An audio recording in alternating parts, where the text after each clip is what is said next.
Good afternoon, Friday afternoon, 4 p.m. in a beautiful sunny Perth in Australia. A little bit cold because we've had clear skies, but it's been really a lovely couple of days. One of the reasons I love this place. Well, today, as you know, I thought that I would give you a demonstration of actually doing a sketch in charcoal. I got so involved with showing you all the wonderful different bits and types of charcoal that you can use last week, but I didn't actually show you how to go about using that charcoal. And I guess I was going to do a little bit of that in our Tuesday critique and ask you to all do a Tuesday to do a charcoal sketch. But actually, I think it's quite fitting that I do that on a Friday, and so I can give you a little bit more information. I'm not racing, and I thought that would be a nice way to go for you to actually see charcoal in action with a sketch. I reckon we should get started. I think I've got 10 people on live, so let's get started. Thank goodness you can hear me. But what I'm going to show you first, so that you can see it in its entirety, is the actual picture that I'm going to be doing. So that's it. And isn't it absolutely beautiful? Now, that picture comes from Mount Borbor, which is a place I was in last year this time. And it was the first time in my life that I had seen snow. The first thing that I do, let me just see where the edges of my screen are. So that's what you can see there, and that's what you can see there, and there, because my book is bigger. So if I actually put that on the screen, at least I know what I'm drawing within.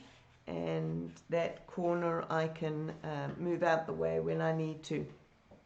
Okay, now you'll see automatically that what I've drawn is a very different proportion to the photograph. Photograph is almost square.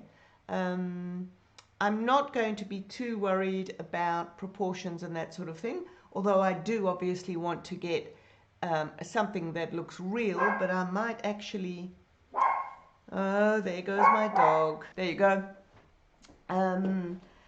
So just looking at the format of my picture there, I might actually square it up a bit like that, so it's more similar to the actual photograph.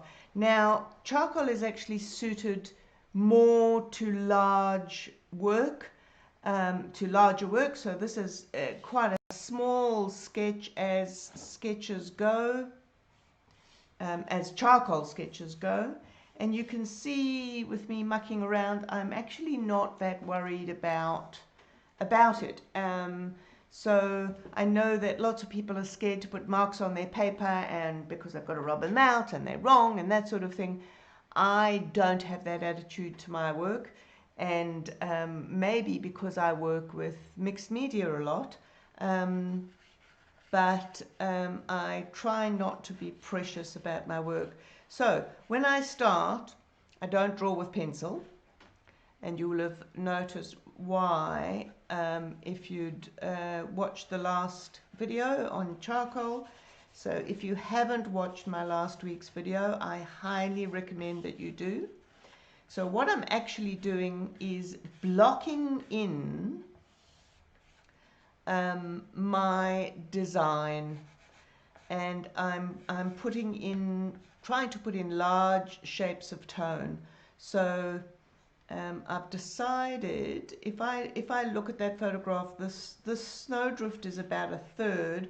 So I am trying to look at thirds. I've just put thirds there because the thirds are a good starting point for compositions. You can see in the photograph, though, that the trees are further across than a third. They're about a quarter of the way across. So you, as the artist, are entitled and allowed and all of the rest to make things look better. Now I'm being influenced by that line, which I keep on seeing as the bottom line.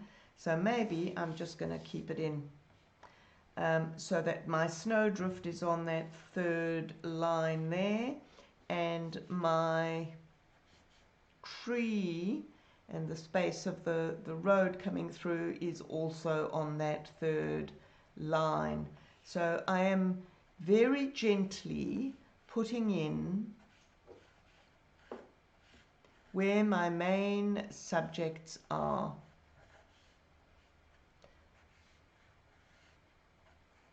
And you can choose to leave things out. As I said earlier, I'm not going to put that fence in, but I might change my mind.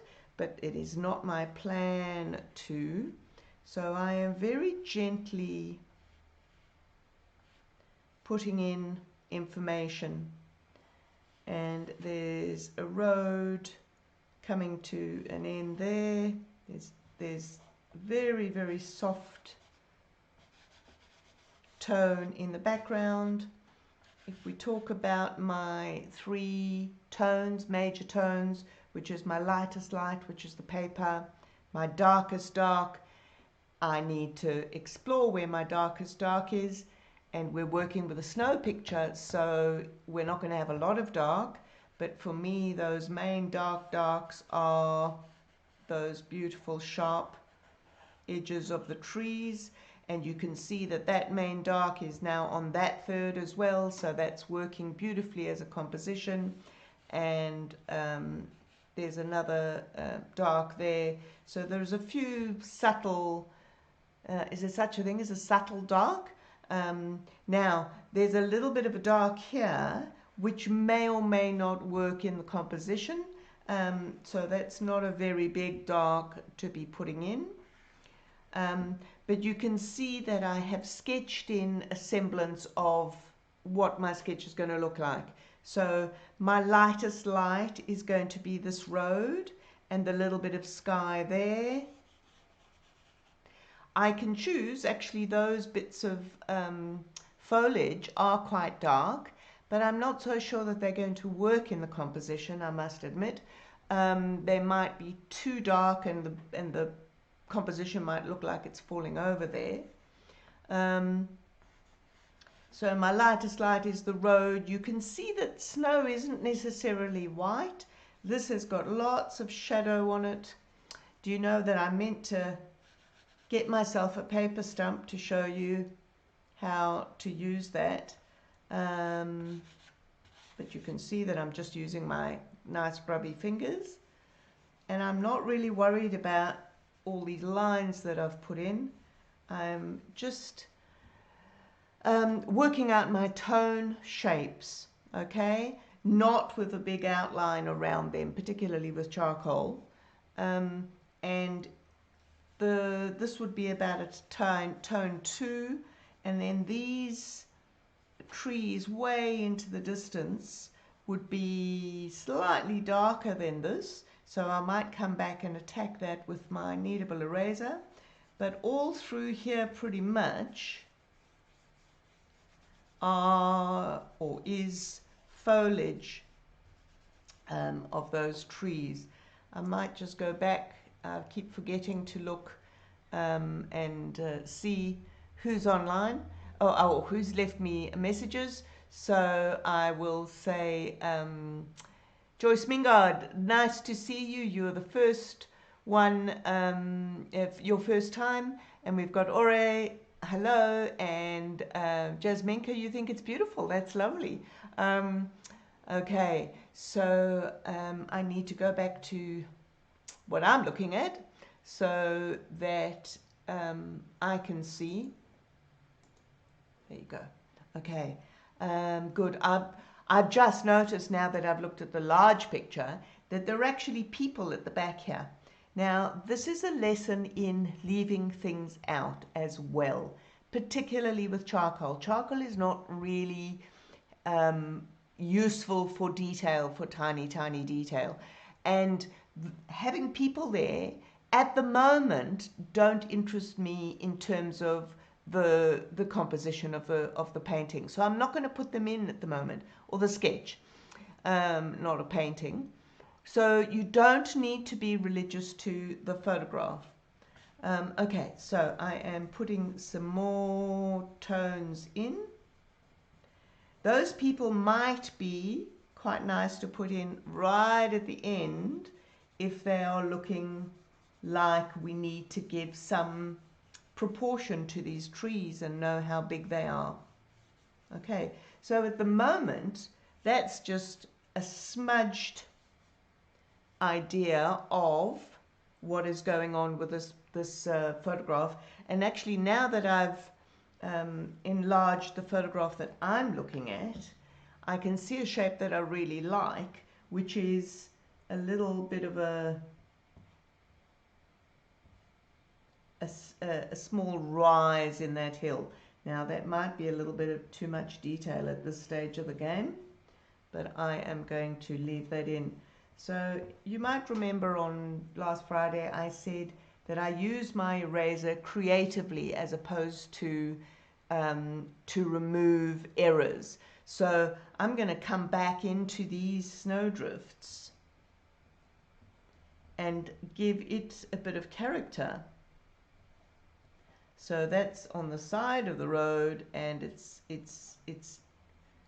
the snow has fallen across some plants and rocks, I think, actually, if I remember correctly, on the side there.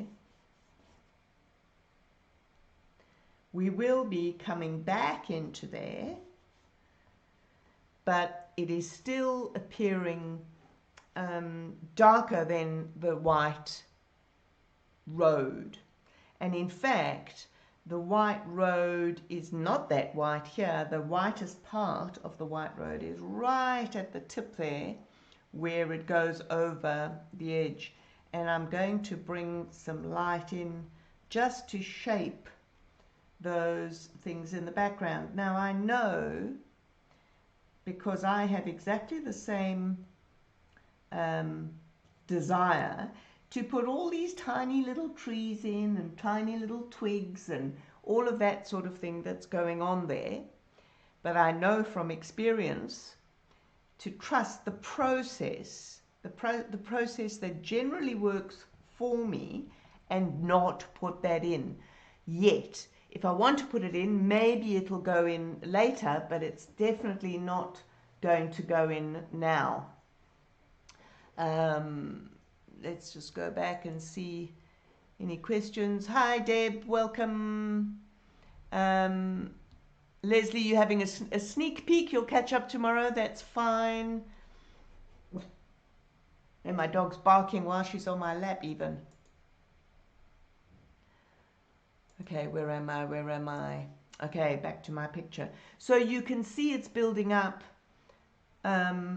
the shapes of tone. I talk about shapes of tone until my students are blue in the face.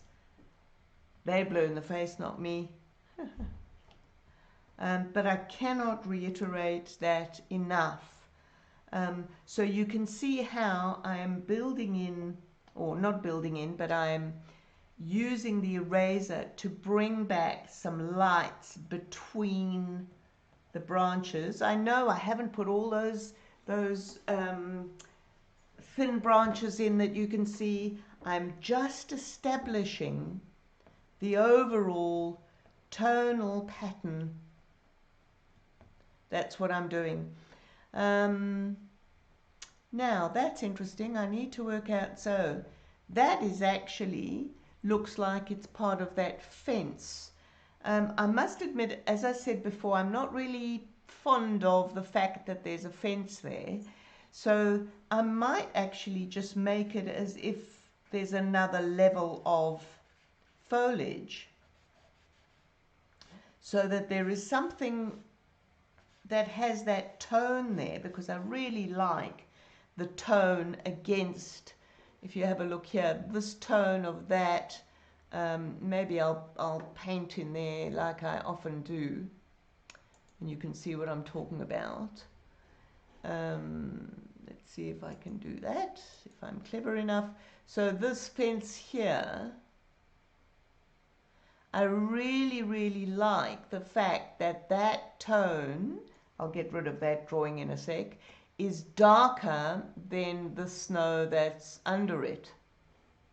But I don't like the fact that it's actually a fence. So I am going to make something up. At the moment, it's just a darker tone. And I'm going to come back and firm up the edges so that it looks like the snow is not a straight line like I had, because you can see in the picture that it isn't. It's piling up. So I've lost some of my trees there. I am, of course, going to come back in.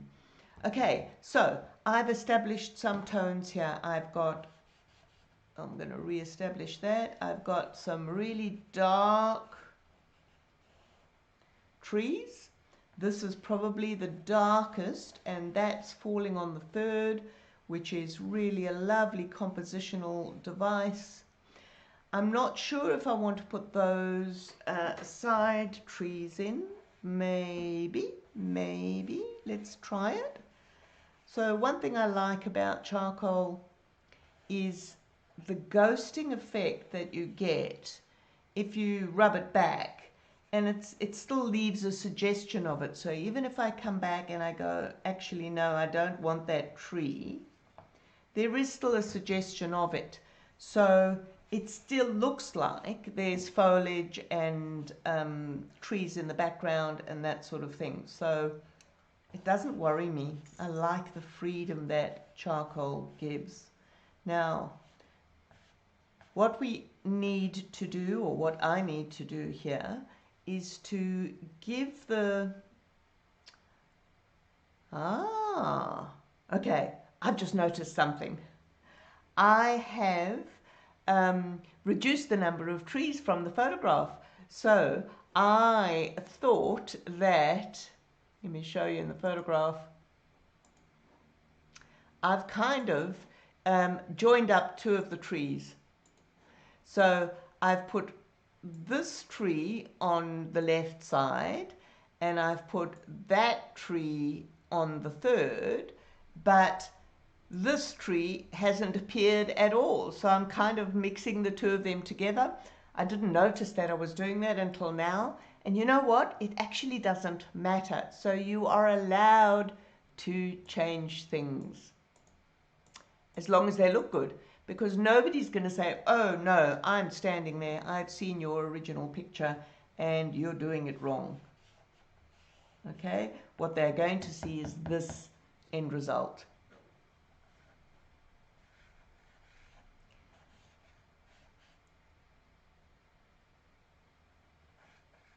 But I'm just smiling at myself because I had not intended to do that. So this end tree is a bit of a combination of that middle tree. But what I was going to say before I interrupted myself was that there are trees in the background at different levels. So these trees are way, way, way in the background at the end of the road.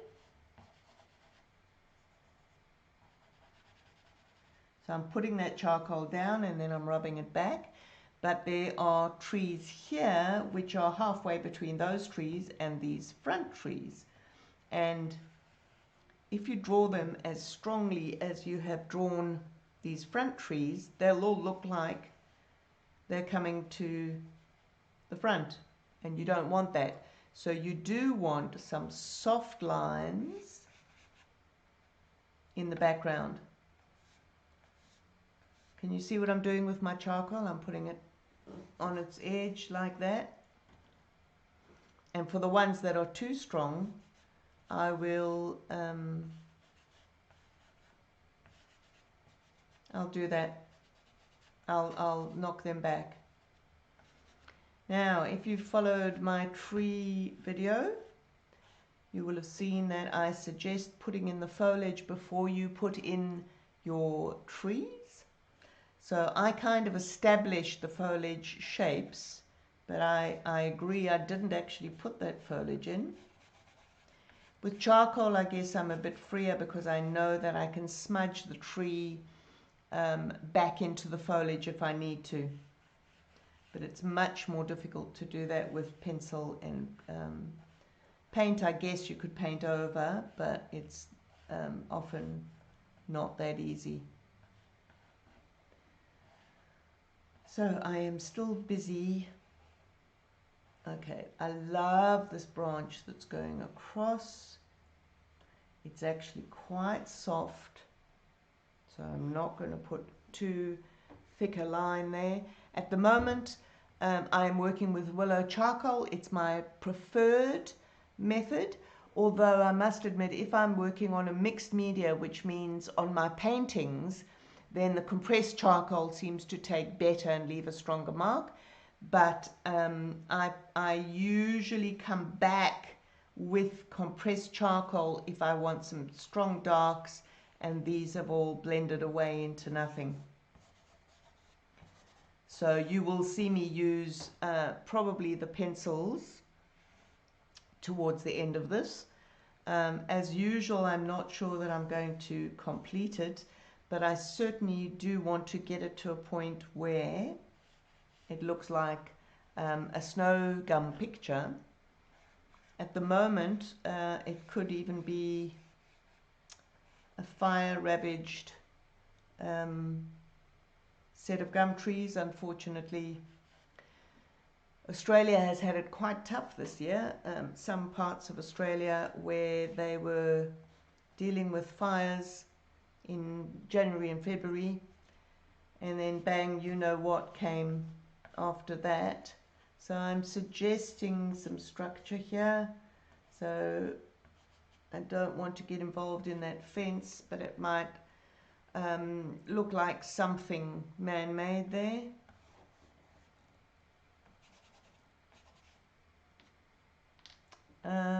Please feel free to ask me any questions.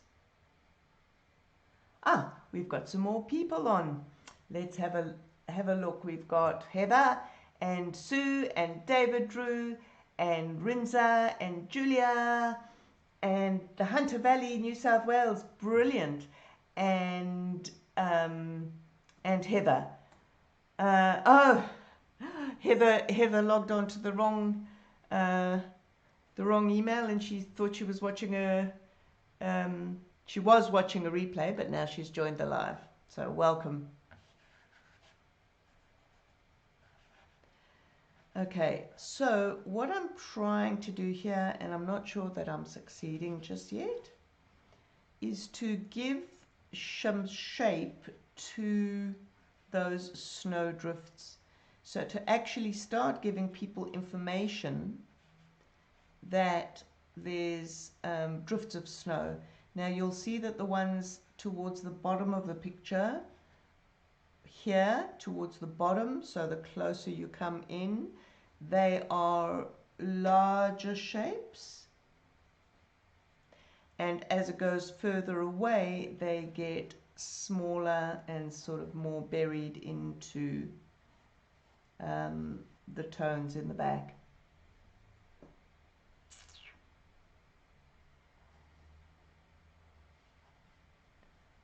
I think I'm going to come back with my eraser. It's sitting in my little hand here. I'm playing with it. It's not actually very good for it when you play with it because the oils in your skin get mixed up into it. Now, I'm not mad about what I'm doing at the moment, but I know that I'm going to knock it back. So I just want to establish these drifts. But you can see that's looking a little bit harsh at the moment. So I'm going to break some up. Hello. I was saying hello to my dog on my lap.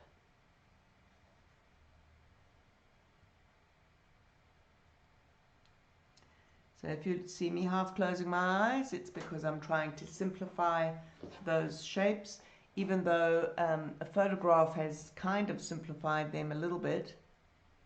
I like to simplify them even further. Hello, Jane. Hi, Karen. You are succeeding. Nice charcoal. Thank you very much. So you can see how slippery it is. I just touched that and it came off, and I'm really not very worried. But I do want to get a nice edge between the dark of whatever that structure is, fence or arbitrary structure. So I am now going to use a white eraser. This is a lovely tiny one, to clean up the edge a little bit, so that I want to get that that edge from the light into the dark. Now that doesn't, I'm not putting that everywhere, but I am putting it some places. So up here, there's a bit of a snow drift obscuring the bottom of one of those trees. It's actually the middle tree, but I'm using it for the end tree.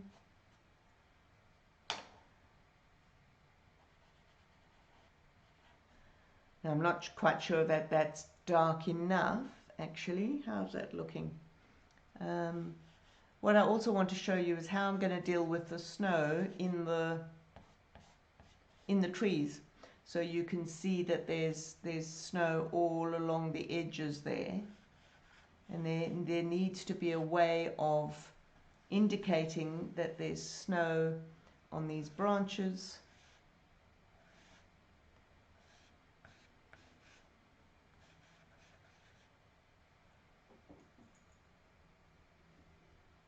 I think this tree would actually fall down. I don't think it could stand. I'm just thickening it up a little bit.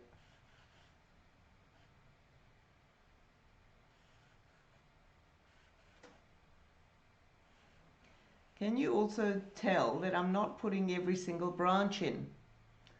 So I am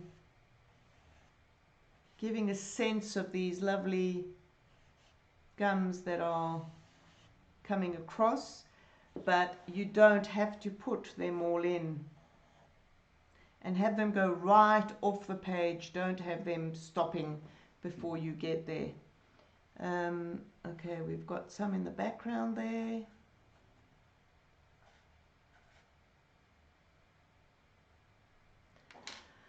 Okay, let's do some more cleaning up. Hello, my doglet.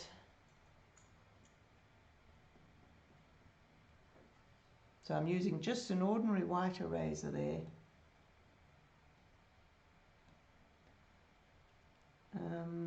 And I'm actually going to put that mark in so that looks like snow.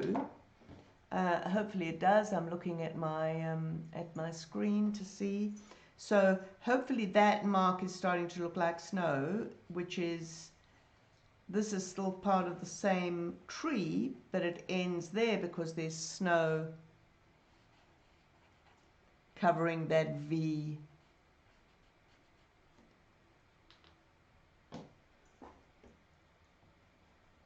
So I'm getting very confused with my trees here, because that actually should be going there. So that tree is becoming redundant, and I'm getting a bit worried about, not really. I'm not worried. So I want to smudge. Can I use your tail, Smudge? Okay, so that snowdrift, now that edge there is a little bit too harsh for me. The snow would not leave such a clear edge, so I'm smudging that a little bit. That's better. Okay, we have beautiful work. Thank you, Krishnan. I haven't seen you before, so welcome, welcome. So I moved that tree a bit further there, so now I've got rid of the one that was on the left in the picture, and I've kind of combined this, and I'm fiddling.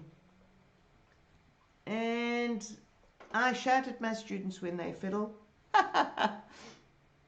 And I also do tell them that I'm exactly the same as them, and I try to have two hats on. So I have a drawing hat, a hat which is exactly the same as you guys, and I fall into the same traps that you guys fall into.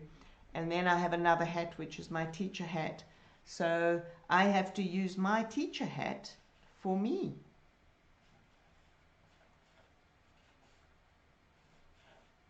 How's that looking? Does that look like a bit of a drift of snow on that tree? I think it might. Okay, so I'm smudging in the background a little bit because I want to come back and bring some lights back. So now I'm actually going to bring some character of the foliage, and you can see, I was about to point to the screen, but I'll draw it in. You can see, look at this lovely, oh, if I can get look at that lovely white branch that's going across.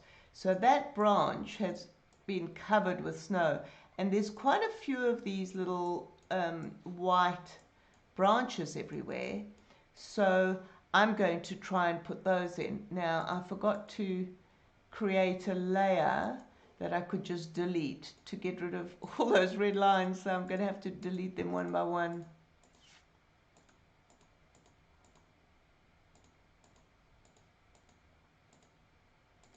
So to bring back those lights, I'm not going to use the white charcoal because it doesn't particularly work that well in this instance. If I sprayed this with hairspray or a fixative, I might be able to bring it back.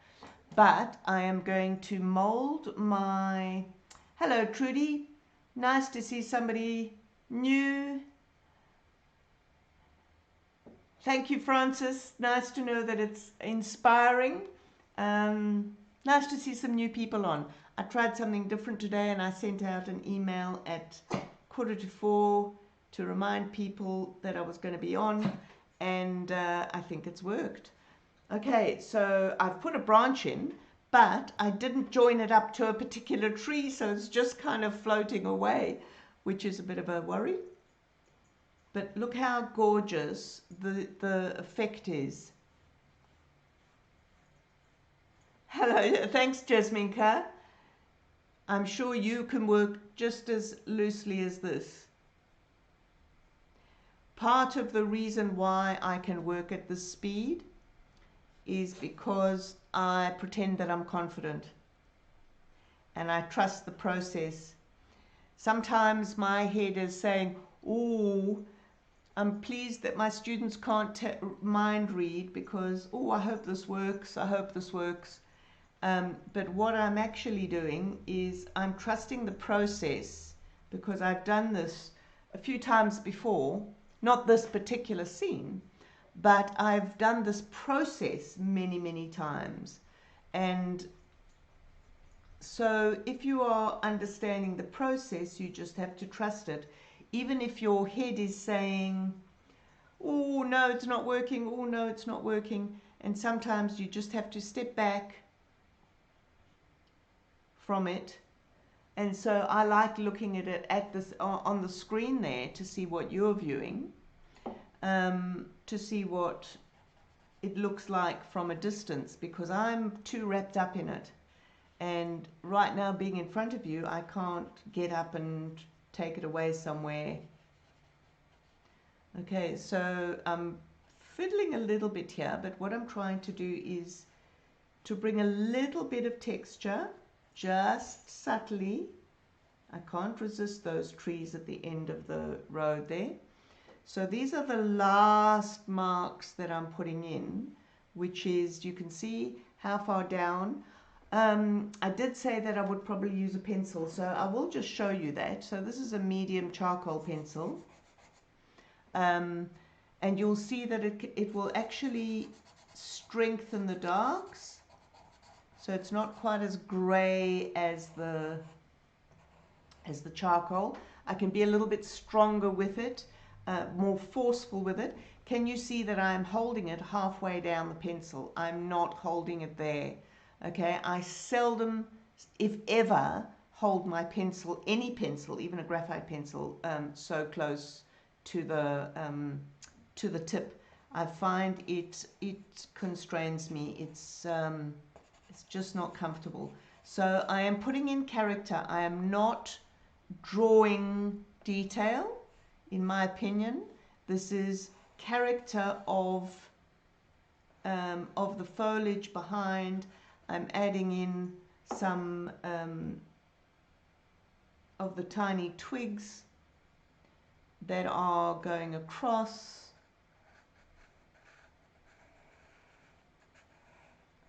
To give that a bit more interest, and it's really nice to be able to do it with this. I'm actually going to add a tiny line underneath those white branches, just to show. Can you see it looks a little bit better? And it shows either that there's light on the top or that there's snow on the top. I'm going to bring my kneadable eraser back, and I'm going to bring back some of the sky because I think I've rubbed it too much. Are we there yet? I'm not mad about the snow drifts. Actually, I haven't really paid much attention to them. Let's see if I can improve them.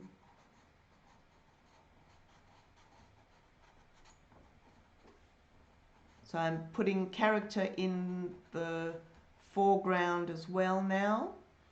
I don't really want to detract from this area too much, so I'm not going to put too much detail in. I think I will bring that branch in.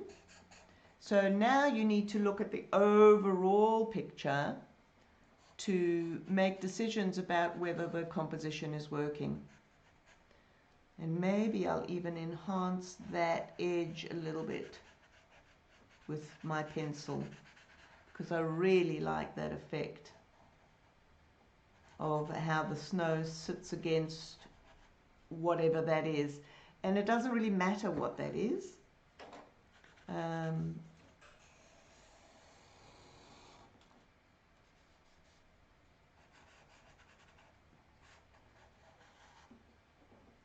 How's that snow looking?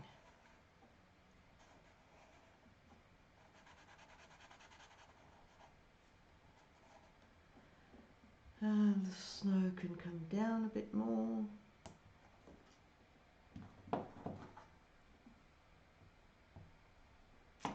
I think I'm pretty much coming to the end of my little demonstration.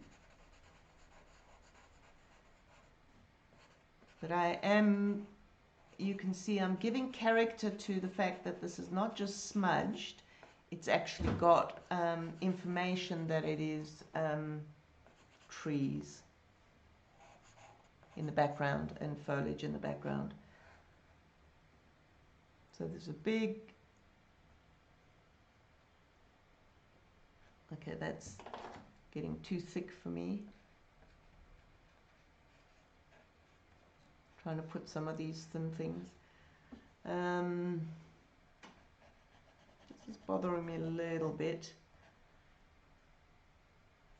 Not quite sure what this would be if it wasn't a fence.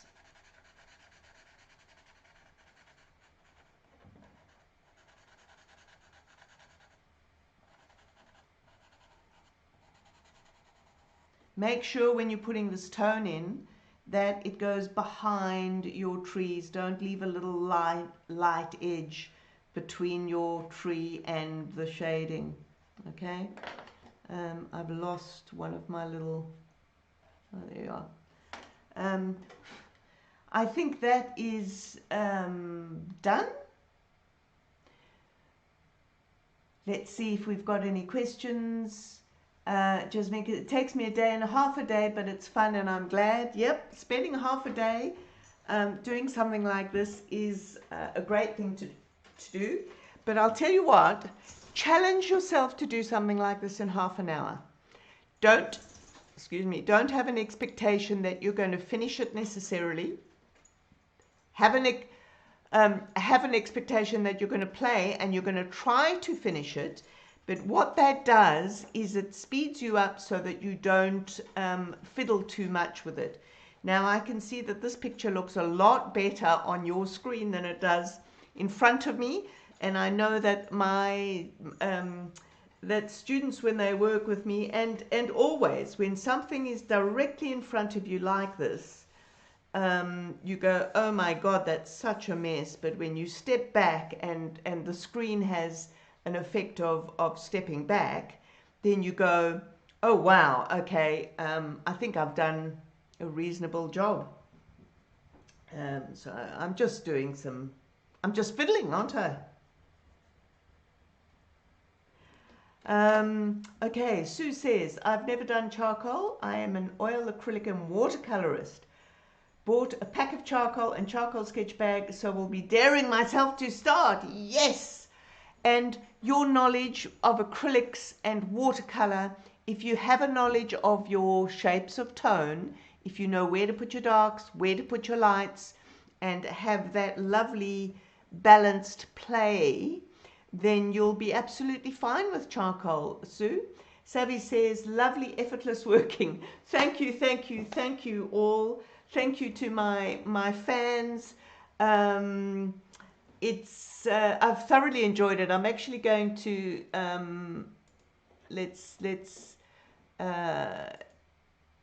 no, I'm trying to do that. Okay, so you can see me and me and my sketch. How's that?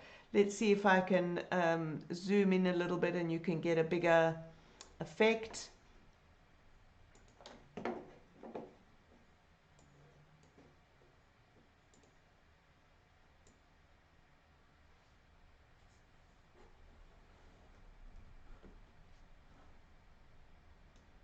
There you go.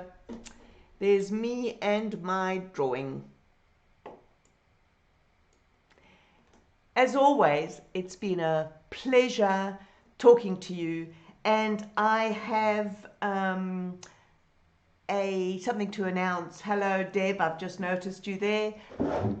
My announcement is that today is the 8-week countdown to the launch of my book. Now, subject to production and postage and all sorts of things, so it may change, but my intention is that my book will be launched, available for purchase on the 28th of August. However, you get to order it sooner, so I'm doing a double-barreled order. If you would like to be on a waiting list, please comment under this video. You can also send me a video. Not a video. Yes, you can send me a video. But you can send me an email saying you'd like to be on the waiting list to order a book. So for the next 4 weeks, let me know if you want me to keep you on a waiting list. You're not going to lose out, I promise you, and you will all find out about it. And in exactly 4 weeks' time, again, subject to me getting everything going and technology not failing me, etc., I will actually start a pre-order, which means you'll then pay for the book. You guys will get a couple of extras along with that, and you will get a discounted price. I know many people have been asking me what kind of price so that they can start saving. You don't have to save very much. The pre-order price will be hopefully not subject to change, okay, but I do reserve the right. If something happens that I need to change, I will. But my intention is the pre-order price will be $20. That's Australian dollars per book. And the full price will be $27 per book. I am hoping for my South African people on board that I might produce it actually in South Africa. My brother lives in South Africa, and I'm hoping to get him some help from him, because I think posting it into South Africa might have some issues, and the distributor that I'm going to be using does not distribute to South Africa, but I'm working on all of that. Jasminka, I hope that you will be able to get a book from the UK distribution centre. So it's all very, very, very exciting. So you can count down with me 8 weeks from now, till I'm able to send those books out. So looking forward to seeing you on Tuesday if you can join me. Hopefully the sound will be back, and you can show me your charcoal drawings. I'll probably do a critique on charcoal drawings on Tuesday, and otherwise I will see you online in our Get Drawing group, and I'll see you next Friday. So everybody get drawing. Karen Frankel signing off. Bye bye.